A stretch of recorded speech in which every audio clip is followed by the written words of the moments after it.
Western গল্প রক্তাক্ত খামার।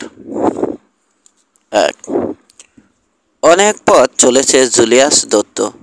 গত 3টে মাস বলতে গেলে ঘোড়ার পিঠেই কেটেছে ওর।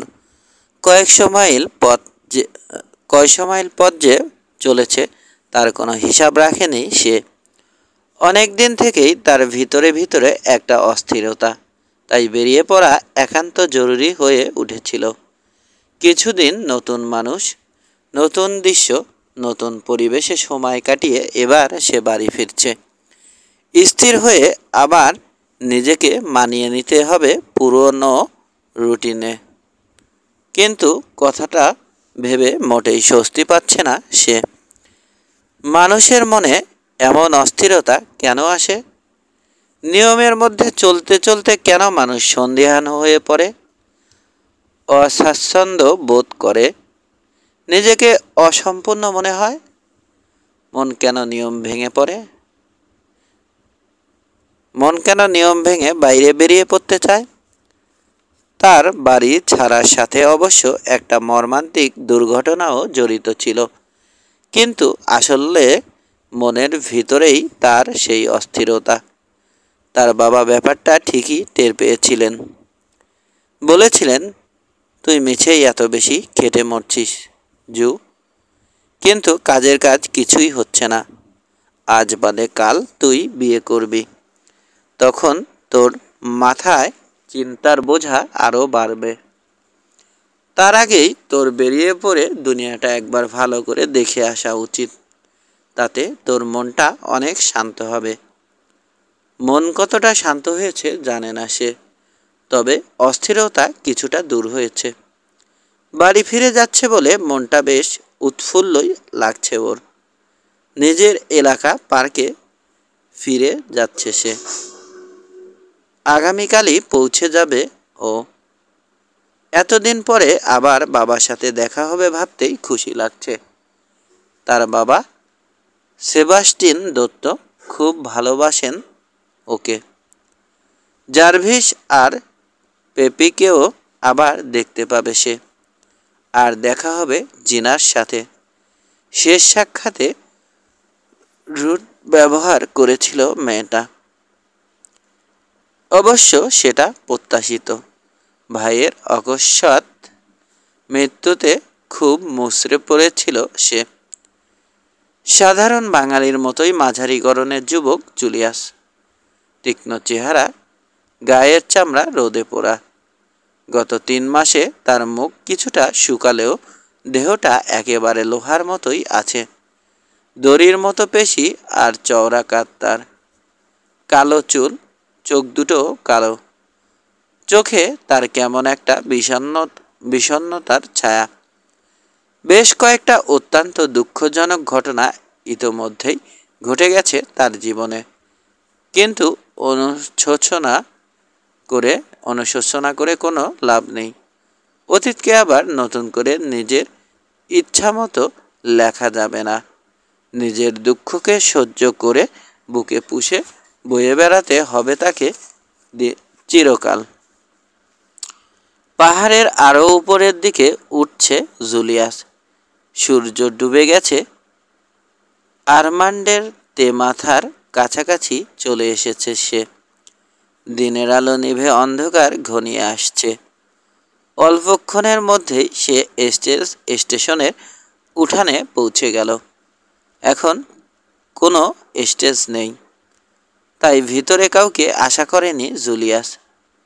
কিন্তু দেখল স্টেজ এজেন্ট হাল্ক ক্লার্কের সাথে আরও 2জন লোক একটা ছোট টেবিলে বসে ব্ল্যাকজ্যাক খেলছে। ওকে ঢুকতে দেখে সবাই চোখ তুলে চাইল। একমাত্র হাঙ্কই তার পরিচিত। জুলিয়াসের মনে হলো হাঙ্ক যেন তাকে দেখে একটু চমকে উঠল। মাথা ঝাঁকাল জুলিয়াস। গুড ইভিনিং হাঙ্ক, খাবার কিছু আছে? আমার মনে হয় আছে, ঢোক গিলে জবাব দিল সে। টেবিলের আর 2জনের একজন মাঝারি গড়নের, দেখে মনে হয় কোনো খামারের কর্মচারী হবে। বয়স 40-এর কাছাকাছি। মুখে খোঁচা খোঁচা দাড়ি। ইদানিং সে স্নান করছে বলে মনে হয় না। অন্যজন তারই সমবয়সী, তীক্ষ্ণ চোখ আর বাদামি রঙের কোকড়া চুল। লোকটার পোশাক বেশ পরিষ্কার। উঠে দাঁড়িয়ে হাঁক দিল হাঙ্ক, শুনছো, কিছু খাবার গরম করো। রান্নাঘরের দরজায় ছোটোখাটো একজন মহিলাকে দেখা গেল, হাতে প্লেট, মোছার তোয়ালে।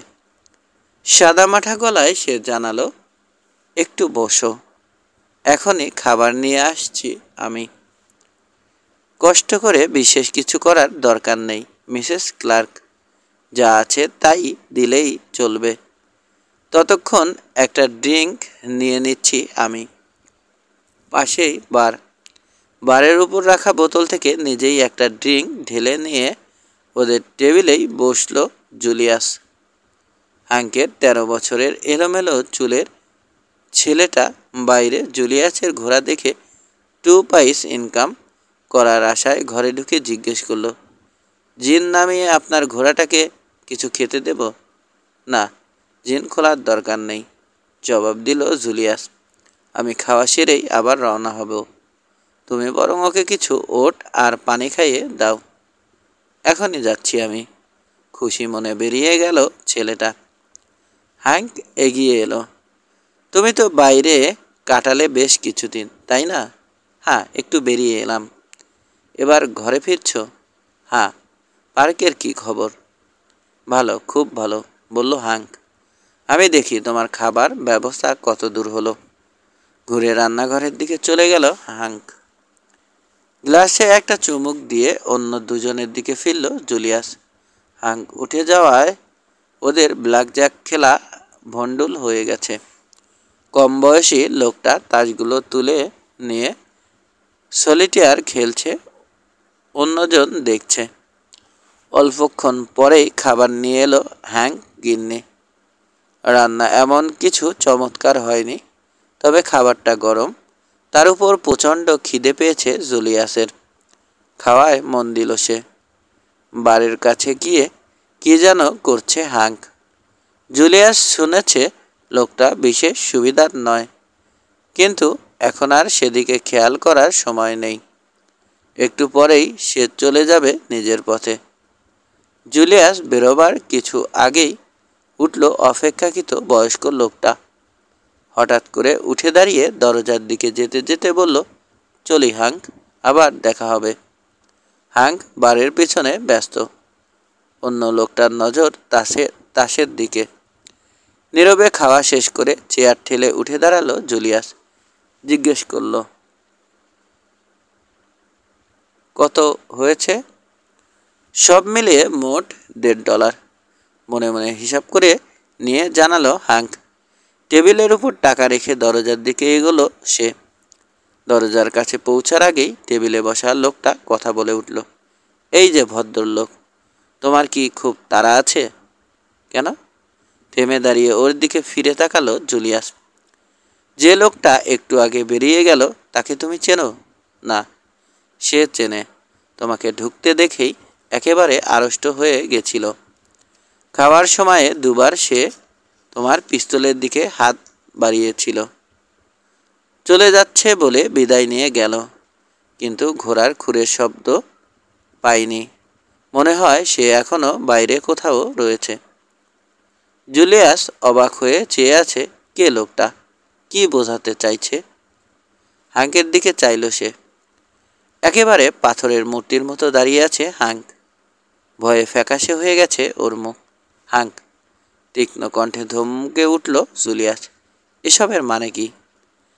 মাথার নেড়ে সে জবাব দিল, তুমি কি বলছো কিছুই বুঝতে পারছি না আমি। যে লোকটা বেরিয়ে গেল সে কে? সত্যি বলছি, ওকে চিনি না আমি। টেবিলে বসা লোকটা হেসে উঠে বলল, ডাহা মিথ্যুক তুমি, আমি কসম। লোকটার দিকে ফিরে চাইল জুলিয়াস। তোমার নাম কি? Edmund Finlay. তোমার? জুলিয়াস দত্ত। জুলিয়াস দত্ত। তার সরিয়ে রাখলো লোকটা। আমিও পার্কে যাচ্ছি, রাতটা এখানেই কাটাবো মনে করেছিলাম, কিন্তু ঘটনার পরিপ্রেক্ষিতে এখন তা না করাই ভালো মনে হচ্ছে। একসাথে যেতে আপত্তি নেই তো তোমার? না, আপত্তি কিসের? সাথী ফেলে বরং খুশি হব আমি, হাসলো এড। তারপর উঠে দাঁড়িয়ে নিজের পিস্তল পরীক্ষা করে দেখে নিয়ে জিজ্ঞেস করলো, কোন দিক দিয়ে বেরোতে চাও তুমি? সদর দরজা দিয়ে না পিছন দিয়ে? পিছন দিক দিয়েই বেশি নিরাপদ হবে। হাঙ্ককে নিয়ে কি করা যায়? এমন পাজি লোক। বারের নিচে হাত বাড়িয়েছিল হাঙ্ক, কিন্তু রাইফেল তোলার আগেই এডের পিস্তল বেরিয়ে এসেছে। এত দ্রুত আর কাউকে পিস্তল বের করতে দেখেনি জুলিয়াস। চোখের নিমেষে সে দেখল এডের পিস্তল ধরা হাতটা হাঙ্কের দিকে তাক করা রয়েছে। রাইফেলটা ফেলে দাও, আদেশ দিল এডমন্ড। এবার দেয়ালের দিকে মুখ ফিরিয়ে দাঁড়াও।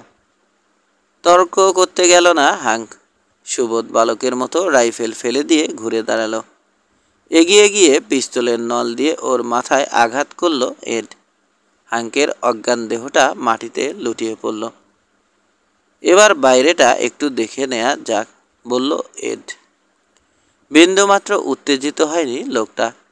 শান্ত স্বাভাবিকভাবেই হাঙ্কে সামলালো সে। ঘটনাটা সত্যি মনে রাখার মতো। রান্নাঘরে ঢুকলো ওরা। মিসেস ক্লার্ককে ওখানে দেখা গেল না। বাইরে বেরিয়ে দরজার পাশে অন্ধকারে একটু দাঁড়ালো দুজন। তুমি এই দিক দিয়ে এগোও, আমি উল্টো দিক দিয়ে যাচ্ছি। আমরা বাড়ির সামনের দরজায় আবার একত্র হব, ফিসফিস করে বলল জুলিয়াস। তাড়াহুড়ো করো না, সামনে দেখা হবে। এগিয়ে গেল জুলিয়াস। সব কটা ইন্দ্রিয়ই সজাগ রয়েছে তার। তবু ঘটনার আকস্মিকতায় একটু বিভ্রান্ত বোধ করছে সে।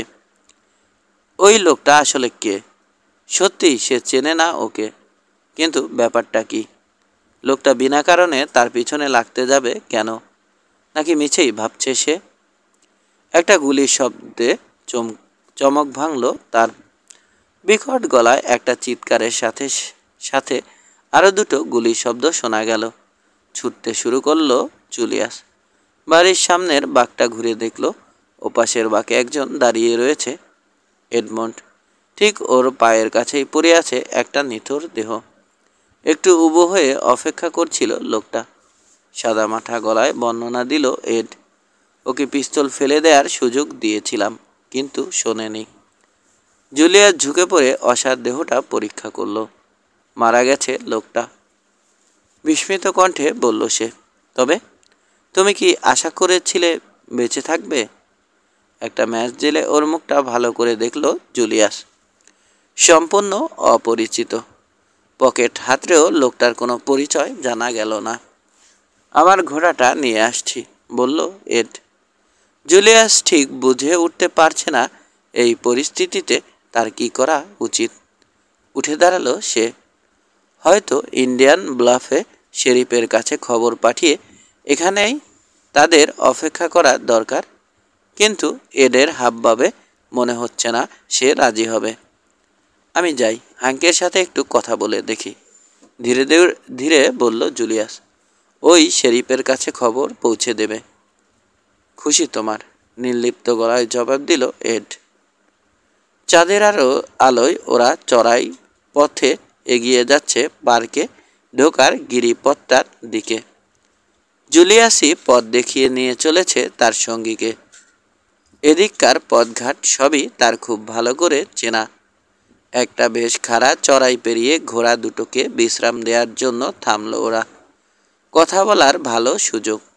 বেশ আগ্রহ নিয়েই এতক্ষণ অপেক্ষা করেছে জুলিয়াস। এদের সম্বন্ধে আরও জানার জন্যে উৎসুক হয়ে আছে সে।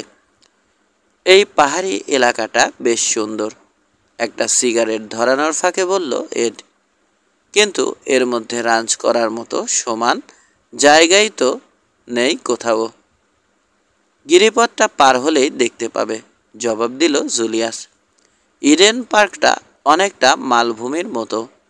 সুন্দর ঘাস আর প্রচুর পানি আছে, কিন্তু পশু আনা নেয়া করো কিভাবে? ওপাশে ক্যাল্ডওয়েল যাওয়ার পথটা অনেকটা সমতল, ওদিকে রেল রাস্তাও আছে। শহর আছে পার্কে? হ্যাঁ, ক্রেস্ট লাইন। কয়টা রাঞ্চ? গোটা ছয়েক বড় আর কয়েকটা ছোট রাঞ্চ আছে। কেন, চাকরি খুঁজছো তুমি? হ্যাঁ, একটা কাজ নিয়েই এসেছি। কোথায়? আমার এক পুরনো বন্ধু মেডক লেটনের চিঠি পেয়ে এসেছি। তুমি চেনো ওকে? হ্যাঁ, চিনি। একটু চিন্তিতভাবে জবাব দিল জুলিয়াস। মেডক লেটন তার বাবার রাঞ্চেই কাজ করে, কিন্তু সে সামান্য একজন কর্মচারী মাত্র। তার পক্ষে কাউকে চাকরি দেওয়ার প্রশ্নই ওঠে না। হয়তো চিঠিতে রাঞ্চে লোক দরকার হবে, এটুকুই জানিয়েছে সে।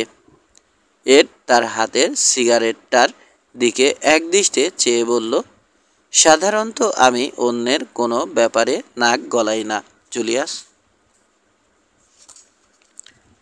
আমার ভাগ্য তাহলে ভালো বলতে হবে। তুমি সত্যিই চেনো না ওই মৃত লোকটাকে? না। কোনো শত্রু আছে তোমার? দু একজন নেই এমন বলা যায় না।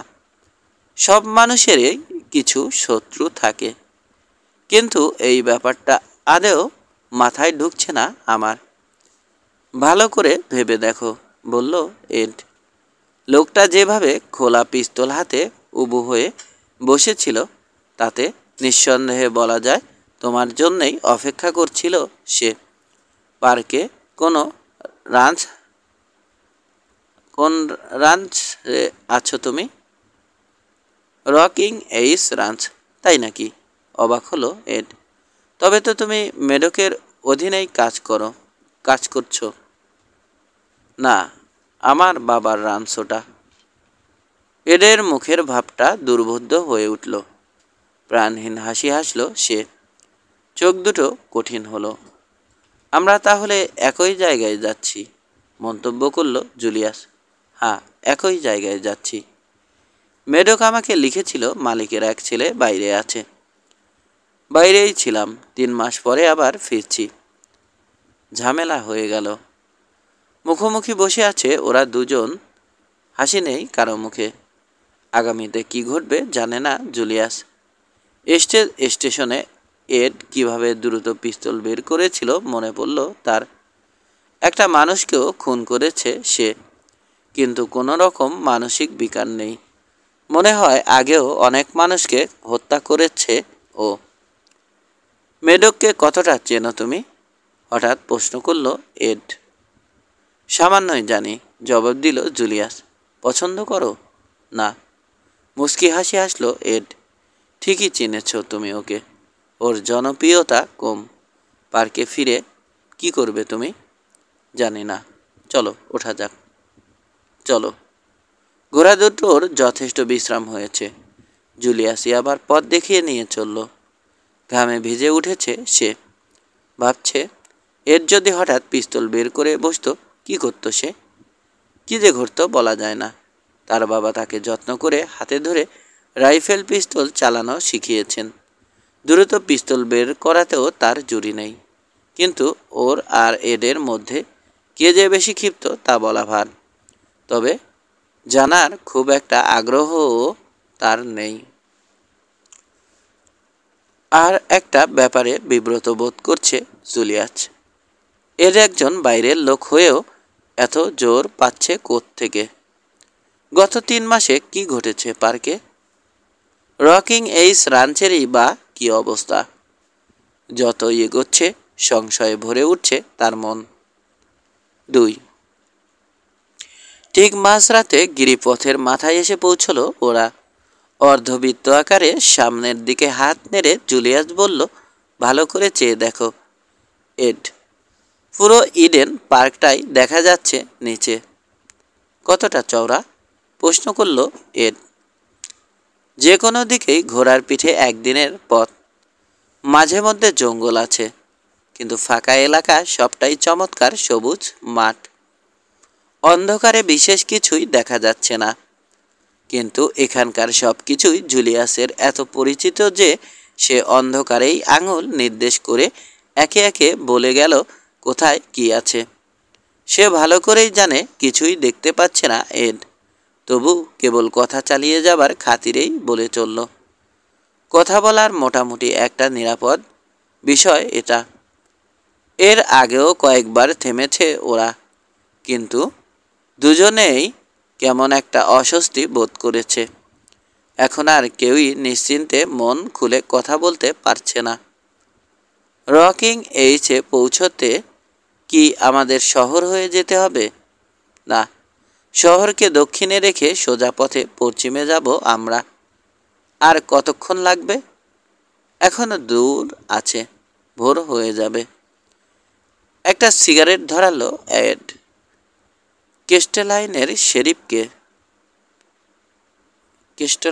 শেরিফকে। Digby Noble. লোকটা কেমন? আমার ভালো লাগে না। লোকটাও পছন্দ করে না আমাকে। অবশ্য সেটা আমাদের ব্যক্তিগত ব্যাপার। ঘোড়ার উপর একটু নড়ে চড়ে বসলো এড। তারপর ওর দিকে মুখ বাড়িয়ে জিজ্ঞেস করলো, জুলিয়াস, আমার সম্বন্ধে কৌতূহল হচ্ছে না তোমার? নিশ্চয়। তবে কোনো প্রশ্ন করনি কেন? তাতে কি কোনো ফল হতো? না।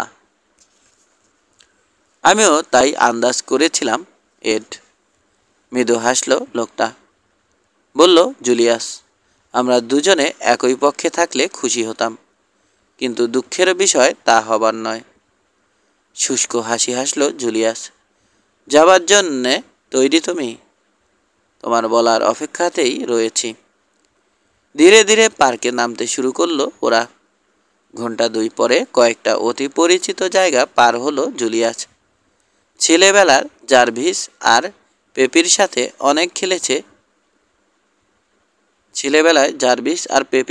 অনেক খেলেছে এখানে। তার সৎমা বেঁচে থাকলে কোনো দিন সে বুঝতে পারেনি ওরা তার আপন ভাই বোন নয়। সৎমাকেই নিজের মা বলে জানত। তিনি মারা যাবার অনেক দিন পর ধীরে ধীরে টের পেয়েছে সে, তার নিজের মা ছিলেন বাঙালি। খ্রিস্টান ছেলের সাথে বিয়ে দিতে রাজি হননি তার বাপ মা। চুপি চুপি বিয়ে করে তার মাকে নিয়ে দেশ ছেড়ে পালাতে বাধ্য হয়েছিলেন সেবাস্টিন দত্ত। অনেক দেশ ঘুরে শেষ পর্যন্ত আমেরিকায় এসে ঘর বেঁধেছিলেন তারা। কিন্তু জুলিয়াসের জন্মের সময়েই মারা যান তিনি। 2 বছর পর একজন আমেরিকান মহিলাকে বিয়ে করেন সেবাস্টিন দত্ত। তারই গর্ভে জন্ম জার্ভিস আর পেপির। বড় হবার পরে সে যে ওদের সৎ ভাই, হাজারো রকমে তা বুঝিয়ে দিতে ত্রুটি করেনি ওরা। 19 বছর বয়সেই জার্ভিস লম্বা সুপুরুষ হয়ে উঠেছে। চেহারা সুন্দর হলেও বয়স যতই বাড়ছে ততই সে হয়ে উঠছে মদ্যপায়ী, উশৃঙ্খল, অদূরদর্শী আর অস্থির। জুয়া খেলতে খুব ভালোবাসে, তবে জেতার চেয়ে হারেই বেশি। পিস্তল একটা কোমরের বেল্টে ঝুলায় বটে, তবে ওটার ব্যবহার জানে না সে। ওটা কোমরে থাকলে নিজেকে পরিণত বয়স্ক পুরুষ মনে হয় বলেই রাখা। বাবা তাকেও পিস্তল চালানো শেখাতে অনেক চেষ্টা করেছেন, কিন্তু কষ্ট করে নিয়মিত অনুশীলন করতে হয় এমন কোনো কাজে সে উৎসাহী নয়। জার্ভিসের মাত্র 1 বছরের ছোট পেপি। কিন্তু পেপি যে আসলে কেমন তা জুলিয়াস নিজেও বর্ণনা করতে পারবে না। অপূর্ব সুন্দরী, আর জার্ভিসের মতোই অস্থির সেও। যে কোনো পুরুষ মানুষের মতোই ঘোড়া চালাতে আর ল্যাশও ব্যবহার করতে পারে, কিন্তু পুরুষদের মোটেও সহ্য করতে পারে না। অনেকেই তার সাথে একটু বন্ধুত্ব করতে পারলে বলতে যায়। ওদের কাউকেই পাত্তা দেয় না পেপি। এমনকি বাবাও বিচলিত হয়ে ওর ব্যাপারে 2-1 বার জুলিয়াসের সাথে আলাপ করেছেন। সে বাবাকে অভয় দিয়েছে সময় হলেই সব ঠিক হয়ে যাবে, কিন্তু নিজেই সে এ ব্যাপারে নিশ্চিত নয়। আমাদের তো এতক্ষণে পৌঁছে যাবার কথা, প্রশ্ন করল এড। আকাশ ফিকে হয়ে আসছে, সকাল হতে আর বেশি বাকি নেই। রকিং এইচের বাবুর্চি সকালের নাস্তার জোগাড়ে লেগে গেছে। ঠিক সময় মতোই ওরা হাজির হবে। প্রায় এসে গেছি, আর মাত্র 2 মাইল। নিজের পিস্তল চেক করে নিল এড। তারপর মস্করা করে বলল, এটা আমার একটা পুরানো পুরনো অভ্যাস। আমারও বলে নিজেরটাও পরীক্ষা করে দেখে আবার খাপে বলল জুলিয়াস। তাই নাকি? কয়েক সেকেন্ড চুপ থেকে বলে উঠল এড। হ্যাঁ, সত্যিই তাই, হেসে জবাব দিল ও। তাদের সামনে চওড়া মাঠটার পরেই দেখা যাচ্ছে রাঞ্চের ঘরগুলো। উঁচু ছাদওয়ালা বিরাট গুদাম ঘরটাই সবার আগে নজরে পড়ে। তবে প্রধান বাড়িটাও নেহাত ছোট নয়। ওটার পরেই একটা কেবিন, কয়েকটা টিনের চালা আর আস্তাবল। বাড়ির পিছনে ঢাকা পড়ে আছে আরও কয়েকটা ছোট ছোট ঘর। বিরাট ব্যাপার, তাই না? এদের স্বরে সন্তোষ প্রকাশ পেল। আমাদের বেশ চলে যায়, বলল জুলিয়াস। মাঠের উপর দিয়ে এগিয়ে চলল ওরা। হাসি হাসি মুখ করে রয়েছে জুলিয়াস। বাড়ি ফিরে এসেছে বলে স্বস্তি বোধ করতে চাইছে সে, কিন্তু দেহের সবকটা পেশি উৎকণ্ঠায় টান টান হয়ে আছে। পেটের ভিতরে অদ্ভুত অনুভূতি হচ্ছে। দূরে নাস্তার আয়োজনে সাড়া পাওয়া যাচ্ছে। সময় মতোই হাজির হয়েছি আমরা, বলল এড। উঠানে পৌঁছানোর পরেও কাউকে দেখতে পেল না ওরা। কেউ নিশ্চয়ই ওদের দেখেছে, কারণ ওরা নেমে ঘোড়া বাঁধতে বাঁধতেই মেডক লেটন বেরিয়ে এলো। ওদের দেখেই মুখ বাড়িয়ে ভেতরে কাকে যেন কি বলল সে। ওরা এগিয়ে যেতেই আরও কয়েকজন এসে হাজির হলো মেডকের পাশে। জার্ভিস আর পুরনো লোক ব্রায়ান চাইল্ডকে চিনতে পারল জুলিয়াস। অন্যেরা তার অপরিচিত। ওদের মধ্যে দুজনকে বেশি করে নজরে পড়ল তার। একজনের কেমন একটু পেঁচানো দেহ, একটা কাঁধ অন্যটার চেয়ে কিছুটা নিচু, রোদে পোড়া গায়ের রং। দ্বিতীয়জনের বিশাল লম্বা চওড়া দেহ, লালচে গাল, মোটা একজোড়া ঠোঁট আর থ্যাবড়া নাক। দাঁত বের করে হাসছে লোকটা। কি ব্যাপার, একেবারে পুরো অভ্যর্থনা কমিটি? ঠাট্টা করে বলল এড। চট করে একবার এডের দিকে চেয়ে দেখল জুলিয়াস। কৌতুকে ভরা ওর চেহারা, চোখ দুটো ঝিকমিক করছে। দুশ্চিন্তার কোনো ছাপ নেই ওর মুখে। ও কিছু না, সব এখানকারই লোক, বলল জুলিয়াস। তাই নাকি? মেডক আর জার্ভিস একটু দূরে বারান্দায় দাঁড়িয়ে খানিক আলাপ সেরে নিয়ে এখন ঘুরে ওদের দিকে চেয়ে রয়েছে। ভারী চওড়া কাঁধ মেডকের, মুখে গভীর বলিরেখা, কঠিন চোখ আর শক্ত উঁচু চোয়াল। লোকটা সব সময় রেগে আছে বলে মনে হয়, কিন্তু আসলে ওর চেহারাটাই ওরকম। জুলিয়াস যেদিন ওকে চাকরিতে নিয়েছিল সেদিনও ওর চেহারাটা এই রকমই দেখেছিল। রাঞ্চে লোকের খুব প্রয়োজন থাকায় একরকম বাধ্য হয়েই ওকে নিয়েছিল সে। জার্ভিসের চেহারাও রুষ্ট। কোনো কিছু সামান্য একটু এদিক ওদিক হলে বা পছন্দ মতো না হলেই সেটা ফুটে ওঠে ওর চেহারায়। কেমন আছো, জার্ভিস? সহজভাবেই জিজ্ঞেস করলো জুলিয়াস। বাবা কোথায়? প্রশ্নের জবাব না দিয়ে মুখটা একটু বাড়িয়ে অস্বাভাবিক উঁচু স্বরে সে পাল্টা প্রশ্ন করল। আবার ফিরে এলে কেন তুমি? এ আবার কেমন প্রশ্ন? বাড়িতে ফিরবো না আমি? সে কথা বলছি না। তোমার গোলমালে জড়িয়ে পড়ার খবর আমরা পেয়েছি। ঝামেলা যা ছিল মিটে গেছে, বলল জুলিয়াস।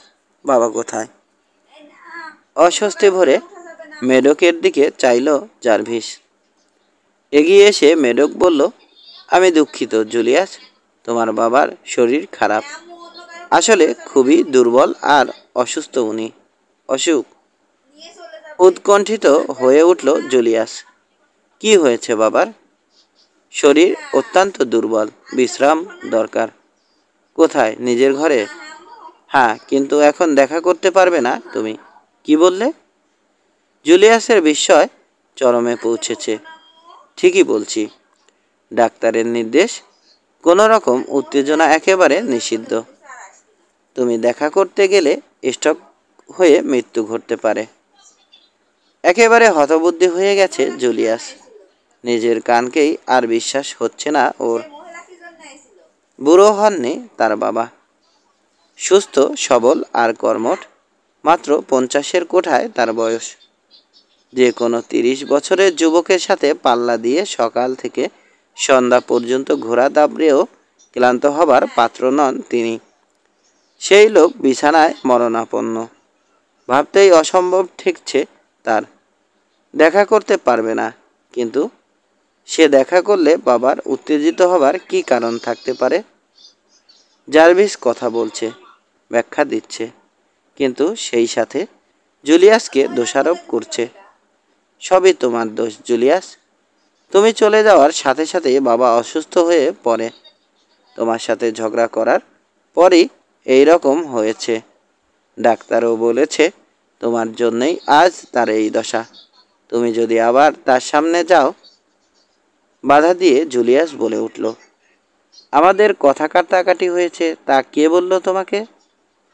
আমি ছিলাম কাছেই, গুদাম ঘরের ভিতর। সেদিন তোমাদের কি কথা হয়েছিল সব শুনেছি আমি। তাহলে শেষটুকু নিশ্চয় শুনেছ। সমঝোতা হয়েছিল আমাদের। বাবা তোমাকে বাড়ি থেকে বের করে দিয়েছিল। তুমি ভালো করেই জানো জার্ভিস, বাবা তেমন কিছুই করেননি। ঠোঁট কামড়াল জার্ভিস। যা শোনার ঠিকই শুনেছি আমি। বাবা তোমাকে বের করে দিয়েছে। এইভাবে গলাবাজি করে কোনো মীমাংসা হবে না। বারান্দায় দাঁড়ানো সবার দিকে চাইল জুলিয়াস। পুরনো লোক ভ্যান ইশারায় তাকে সাবধান করল। কি বোঝাতে চাইছে সে? কিসের বিরুদ্ধে সাবধান করছে? তার ইচ্ছে করছে সব ভেঙে চুরে দরকার হলে সবার সাথে মারপিট করে ছুটে বাবার ঘরে গিয়ে হাজির হতে, কিন্তু উপায় নেই। বাবা যদি সত্যি অসুস্থ থাকেন তবে কোনো মতেই তা ঠিক হবে না। অনেক কষ্টে নিজেকে সামলে জার্ভিসের দিকে চেয়ে সে বলল, শোনো জার্ভিস, বাবা একা তোমার নন, আমারও। আমি তার সাথে দেখা করব। বাধা দেওয়ার চেষ্টা করো না। খুবই আশঙ্কাজনক পরিস্থিতি দাঁড়িয়েছে। জুলিয়াস জানে না এরপরে কি করবে। তাকে অবাক করে দিয়ে হঠাৎ মেরক বলে উঠল, এত উত্তেজিত হয়ে ওঠার কিছু নেই জুলিয়াস। বাবার সাথে দেখা নিশ্চয় হবে তোমার। এত ভোরে এখনও ওঠেনি সেবাস্টিন। তোমরা বরং ততক্ষণে নাস্তা সেরে নাও। এড বলে উঠল, আমার ব্যাপারটা কি হবে? তুমি আবার কোন নাগর? বিরক্ত হয়ে প্রশ্ন করল মেডক। আমার নাম এডমন্ড ফিনলে। চাকরি খুঁজছি আমি। জুলিয়াসের সাথে পথে দেখা। সে বলল, এখানে কাজ পেতে পারি আমি। তোমার ব্যাপারে পরে ভেবে দেখব। নাস্তার পর কথা হবে।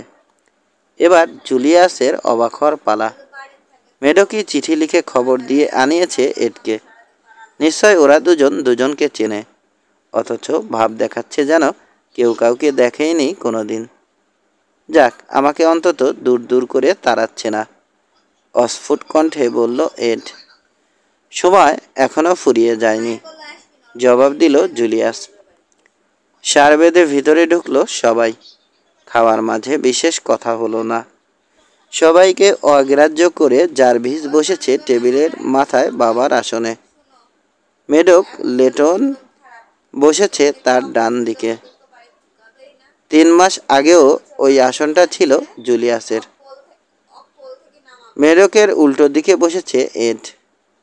ভ্যান চাইল্ডের পাশে বসতে পারলে ভালো হতো, কিন্তু ওর দুপাশে আগেই অপরিচিত লোক বসে গেছে। কার কোথায় বসার অধিকার আছে না আছে এ নিয়ে আর হট্টগোল বাঁধালো না সে। পরে এক সময়ে সুযোগ বুঝে ব্রায়ানের সাথে কথা বলবে। জার্ভিস আর মেডকের সাথেও অনেক কথা আছে তার। নানান প্রশ্নের ভিড় জমেছে ওর মাথায়। খেতে বসে আপন মনেই পরিস্থিতিটা বিচার করে দেখছে জুলিয়াস। বাবা অসুস্থ, হয়তো বা অকর্মণ্য হয়ে পড়েছেন। তাতে সব দায়িত্ব জার্ভিসের কাঁধে চেপেছে, আর তার কাজে সহযোগিতা করার জন্যে মেডককে বেছে নিয়েছে সে। কিন্তু টেবিলের আর সব লোক কোথা থেকে এলো? কেবল ব্রায়ান ছাড়া বাকি সবাই জুলিয়াসের অপরিচিত। হয়তো নতুন নতুন কাজে নেওয়া হয়েছে ওদের। কিন্তু এর মধ্যে আরও কথা আছে। এডকে চিঠি লিখে খবর দিয়ে আনানো হয়েছে। বাকি সবাইকেও কি একইভাবে আনা হয়েছে? তাই যদি হয়, এসবের কারণ কি? মেডকের কি কোনো মতলব আছে? আর এক কাপ কফি খেলো জুলিয়াস। পেপি এখনও অনুপস্থিত, কিন্তু এতে আশ্চর্য হবার কিছুই নেই। পুরুষ লোকদের সাথে খেতে পছন্দ করে না সে। বাড়ির মধ্যে ওদের নিজস্ব আরেকটা খাবার ঘর আছে, সেখানেই খায় ও। সবার আগে জালভিছের খাওয়া শেষ হলো। মেডকের সাথে একটু আলাপ করে নিয়ে উঠে দাঁড়ালো সে। দেখি বাবা উঠেছে কিনা, বলল জারভিস। তার ঘরে তোমাকে ঢুকতে দেবে কিনা সেটাও জিজ্ঞেস করব আমি। ধন্যবাদ, শুকনো গলায় জবাব দিল জুলিয়াস। বাবার জবাব সম্বন্ধে কোনো সন্দেহ নেই তার মনে। যাবার দিন তার সাথে কথা কাটাকাটি হয়েছিল ঠিকই, কিন্তু তখনই তা মিটমাট হয়ে গেছে। মাথা গরম করে বেরিয়ে গেলেও বাবা তার সাথে দেখা করতেন। কোনো সমস্যায় এড়িয়ে যাওয়া তার নীতি নয়। সমস্যার সামনাসামনি মোকাবেলা করাই তার চিরকালের স্বভাব। ব্রায়ান বেরিয়ে গেল, বাকি সবাই থাকলো ঘরে। মেডক আর এড কাজের ব্যাপারে আলাপ শুরু করলো এবার। জুলিয়াস ভাবছে এড ভনিতা, এত ভনিতা কেন? টেবিলের অন্য সবাইকে এত সব কথা কি তার উদ্দেশ্যেই শোনানো হচ্ছে? লোক নেয়ার আগে সাধারণত যেসব প্রশ্ন করা হয় সেসব প্রশ্নই করল মেডক। এডও ঠিক ঠিক জবাব দিল। অস্থায়ী ভিত্তিতে নিয়ে নেওয়া হলো তাকে। সন্দেহ নেই শিগগিরই ওদের মধ্যে গোপন বৈঠক বসবে। হঠাৎ পেপিকে দেখা গেল দরজার মাথায়। সম্ভবত জারভিসই তাকে খবর দিয়েছে।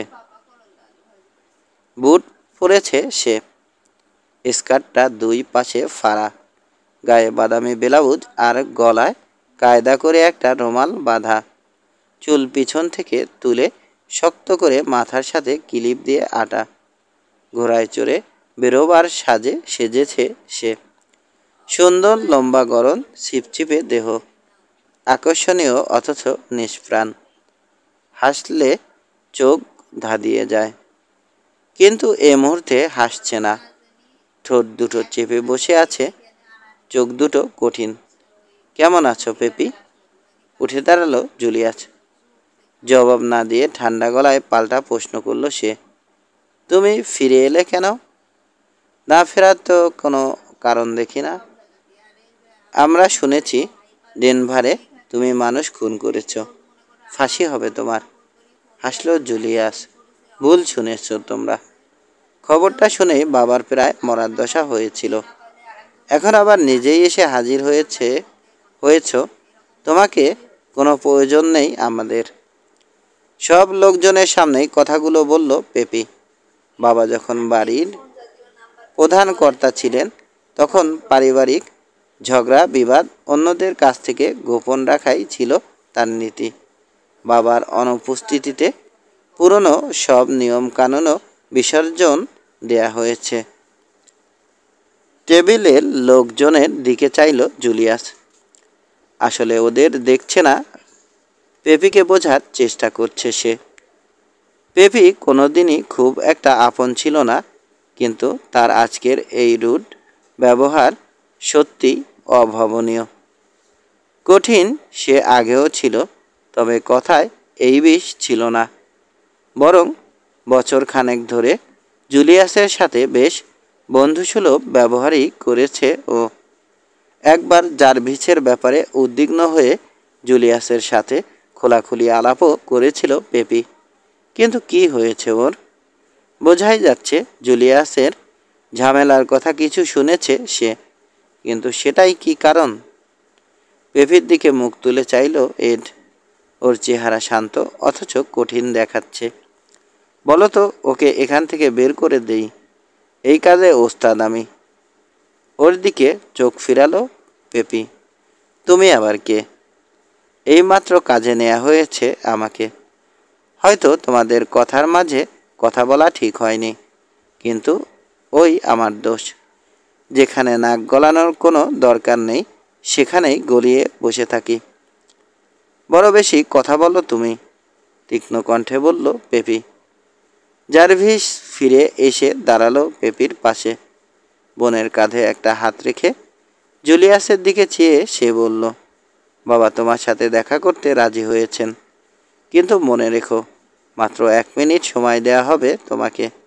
আর তুমি যদি কোনো রকম বাদরামি বা চালাকির চেষ্টা করো তবে আমি নিজে তোমার সব কটা হাড় ভেঙে গুঁড়িয়ে দেব। হাস্যকর শাসানি, একেবারে খেলো শোনালো। এর কোনো জবাব না দিয়ে টেবিল ছেড়ে উঠে ওদের দিকে এগিয়ে গেল জুলিয়াস।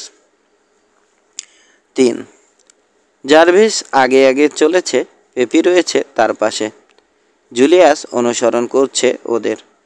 তার পিছন পিছন আরও যেন কে আসছে, কিন্তু ফিরে দেখার প্রবৃত্তি হলো না জুলিয়াসের।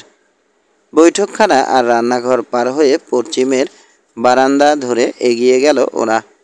তার নিজের ঘরটার পাশ দিয়ে যাবার সময় দেখল ঘরটা বন্ধ।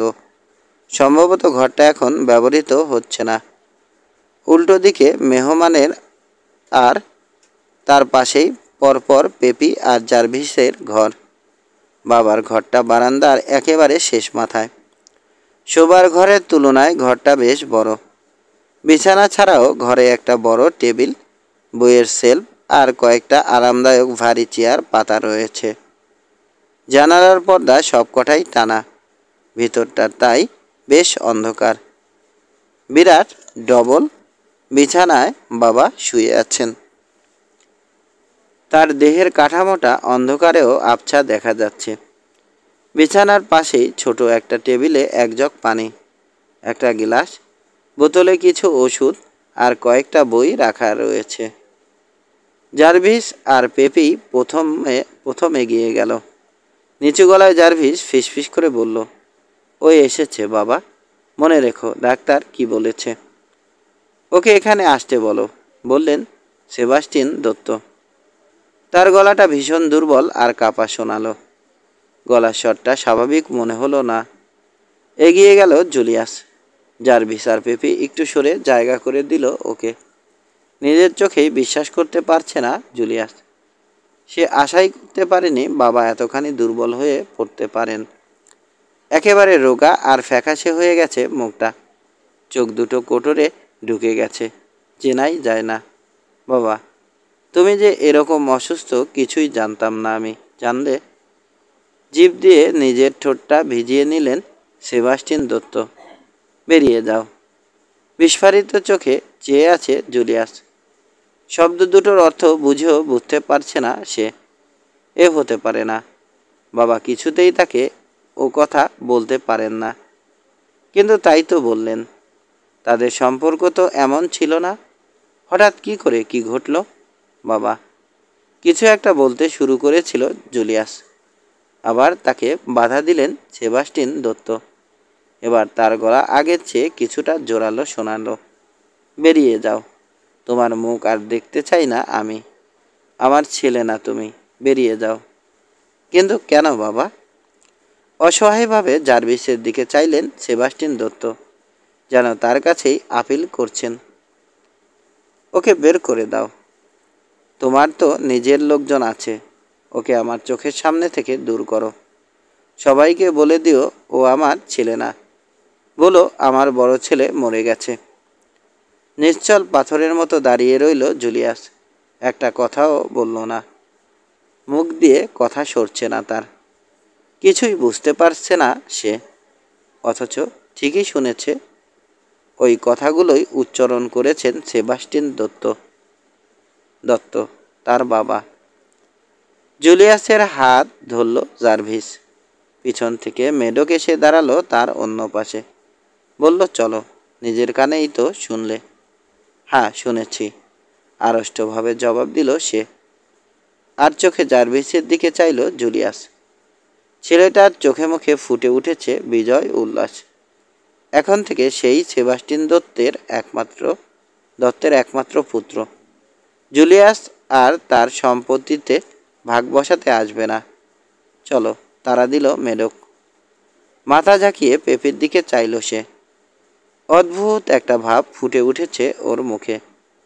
চমকে গেছে মেয়েটা। ভিতরে ভিতরে ভয়ও পেয়েছে। হয়তো বাবার জন্যও চিন্তিত সে। জুলিয়াসের দিক থেকে বাবার দিকে মুখ ফেরালো পেপি। ওরা ঘর থেকে বেরিয়ে যাওয়ার জন্যে রওনা হতেই বাবার বিছানার উপর ঝুঁকে পড়ে নিচু স্বরে কি যেন বলল। শুনতে পেল না জুলিয়াস। বসার ঘরে ফিরে এলো ওরা।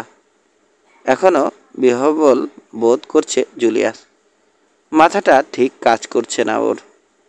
সব কিছুই নিরর্থক আর ফাঁকা ফাঁকা লাগছে। তুমি তো এখন এখান থেকে চলে যাচ্ছ, তাই না? প্রশ্ন করল মেডক। জুলিয়াস কোনো জবাব দেওয়ার আগেই জার্ভিস বলে উঠল, ওকে অবশ্যই যেতে হবে। এখানে আর জায়গা নেই ওর। নড়ে উঠল জুলিয়াস। হ্যাঁ, চলেই যাব আমি। তবে বাবা যে কেন আমার উপর রাগ করেছেন কিছুই বুঝতে পারলাম না। তার শরীর এত অসুস্থ না থাকলে ব্যাপারটা আলাপ করে দেখা যেত। তাতে কোনো লাভ হতো না, মেডক বলল। তুমি যেদিন ঘর ছেড়ে গেছো সেদিনই সেবাস্টিন আমাকে বলেছিল তার সঙ্গে তোমার সব সম্পর্ক শেষ। ডাহা মিথ্যে কথা বলছে লোকটা, জানে জুলিয়াস। কিন্তু ওর সাথে তর্ক করে মিছে সময় নষ্ট করে লাভ নেই। তুমি তাহলে রাঞ্চ চালাচ্ছ, মেডক? অনুমানে ঢিল ছুড়ল জুলিয়াস। না, আমি চালাচ্ছি, তাড়াতাড়ি বলে উঠল জার্ভিস। বাবা অসুস্থ হবার পর থেকেই রাঞ্চ চালাচ্ছি আমি, মেডক আমার ডান হাত। একে একে ওদের দুজনকেই ভালো করে দেখল জুলিয়াস। নিজের দাবি তাড়াতাড়ি প্রতিষ্ঠিত করতে চাইছে জার্ভিস। মেডকও কোনো আপত্তি করল না এতে। জার্ভিসের নেতৃত্ব দেওয়ার কোনো ক্ষমতা নেই। মেডকই যে রান চালাচ্ছে বুঝে নিতে কষ্ট হলো না জুলিয়াসের। একই ধরনের খেলা খেলছে মেডক। এতে ওর কি লাভ? একটু খটকা লাগলেও কাঁধ ঝাঁকিয়ে প্রশ্নটাকে মাথা থেকে ঝেড়ে ফেলে দিল সে। তার বাবাই যখন তাকে ত্যায্যপুত্র করেছেন, তখন এসব নিয়ে মিছে ভেবে কী লাভ? কোথায় যাবে বলে ঠিক করেছ? প্রশ্ন করল মেডক। ঠিক নেই, জবাব দিল সে। কি করব এখনও কিছু ঠিক করিনি। সবার সামনে একটু অপদস্থ করার জন্যে জার্ভিস বলে উঠল, কিছু টাকা পয়সা লাগবে তোমার? না, দরকার নেই, জবাব দিল জুলিয়াস। দরজা খুলে উঠানে বেরিয়ে এলো সে। রাস্তার টেবিলে যারা ছিল তাদেরই দেখতে পেল বাইরে। এতক্ষণে সবার কাজে বেরিয়ে যাবার কথা, নাকি কাজই করছে ওরা? জুলিয়াস যাওয়া পর্যন্ত উঠান পাহারা দিচ্ছে কারো নির্দেশে। দুজন রয়েছে আস্তাবলের কাছে, একজন এড, অন্যজন ব্রায়ান। একমাত্র ব্রায়ানকেই কাজ করতে দেখা যাচ্ছে।